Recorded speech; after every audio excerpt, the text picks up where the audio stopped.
O Papa Bento XVI nos ensina que somente os santos mudam a história. Você já parou para se perguntar o porquê você tem devoção a algum santo? Tantos santos que conhecemos ao longo da vida, tantas histórias que se cruzam e que talvez se pareçam até com a nossa. O que nos gera identificação? Chegou o mês de julho, o mês da nossa excelsa padroeira, e eu te convido a trilhar conosco um caminho de conhecimento da história da devoção a Santana e como ela chegou até a nossa cidade. Santana, mãe e mestra, acompanhe conosco essa história carregada de ternura e aconchego materno.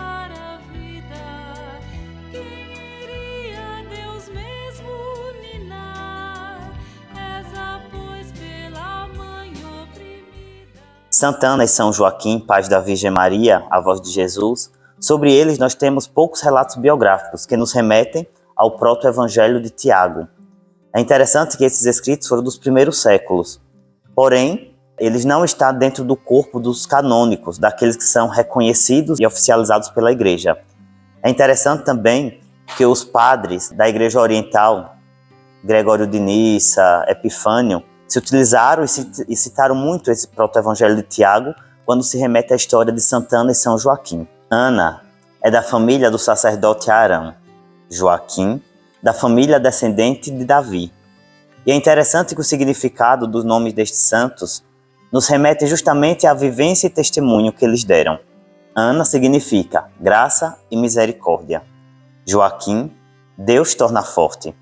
E nós vamos justamente compreender um pouco desse significado na vivência deles. Ana era estéril, que para a época era vista uma mulher amaldiçoada. Por mais que ela estivesse ali voltada, envolvida com as coisas, que se remetem à tradição, mas uma mulher que não pudesse conceber para a cultura judaica era vista como amaldiçoada por Deus. Por causa da esterilidade de Ana, Joaquim também sofria humilhações.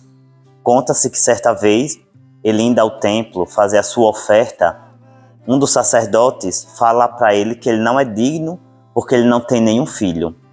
Joaquim procura essas informações nos escritos das 12 tribos e ao se deparar com tal situação, com a confirmação daquilo que aquele outro sacerdote chamado Rubem tinha falado, ele se entristece e ao retirar-se, ele procura um ambiente do qual ele passa alguns dias.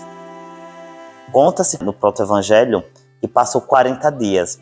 E aqui nós entendemos o número 40 justamente como esse tempo de passagem, de preparação para aquilo que sempre Deus vai realizar na história da humanidade. Neste retiro, ele também recebeu a visita de um anjo. E esse mesmo anjo visitou Santana, lhe dando assim a graça de conceber a Virgem Maria.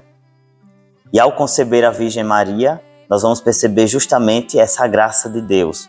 Por isso, Santana, o seu significado mostra, graça e bondade. Inclusive nós cantamos isso, essa bondade de Deus, essa misericórdia de Deus, que diante da sua pequenez, que aos olhos humanos era impossível, mas para Deus tudo é possível. Assim como também Joaquim, sendo esse homem zeloso, piedoso, alcançou essa graça e foi reconhecido em meio aos demais sacerdotes.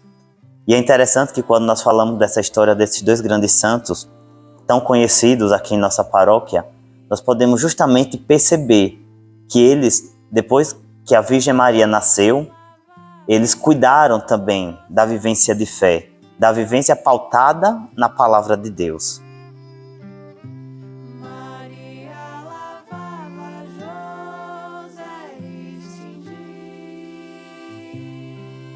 A devoção a Santana e a São Joaquim é bem antiga. No Oriente, ela começa ali por volta do início do cristianismo. Já no Ocidente, um pouquinho depois, por volta do século VIII. Por volta de 1710, as relíquias de Santana, que elas estavam em Israel, elas foram transportadas para Constantinopla. E aí a gente tem a distribuição das relíquias de Santana para várias igrejas, várias localidades, vários países. Mas grande parte dessas relíquias, elas ficaram concentradas na Alemanha, numa cidadezinha chamada Düren. O Papa Gregório XIII fixou a data de 26 de julho como o dia da festa de Santana. Lá por volta da década de 1960, o Papa Paulo VI juntou a essa data o dia de São Joaquim também. Por isso que no dia 26 de julho nós também comemoramos o Dia dos Avós.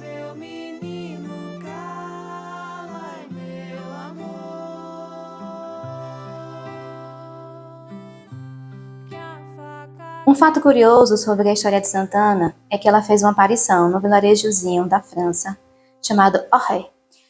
Lá, a história conta que ela apareceu para um morador chamado Yves Nicolasik, e nessa aparição ela dizia para ele que era necessário que fosse construída uma capela em dedicação a ela naquela região para que ela passasse a ser honrada. O próprio Yves Nicolasik construiu a capela em dedicação a Santana, e muito tempo depois o João Paulo II fez uma visita a esse vilarejozinho onde tinha sido construída essa capela. E assim que ele fez essa visita, o local tornou-se um ponto de peregrinação, e esse local acabava recebendo por ano mais de 800 mil pessoas. Senhora Santana é padroeira dos avós, é invocada pelas mulheres que não conseguem engravidar, é também patrona da educação, tendo educado Maria, que tanto contribuiu para a educação e a formação de Jesus. Nós vamos perceber justamente que a história de Santana e São Joaquim não são importantes simplesmente porque eles deram à luz à Virgem Maria, mas porque também eles a ensinaram a viver de acordo com a palavra de Deus, que também seja para nós um grande ensinamento.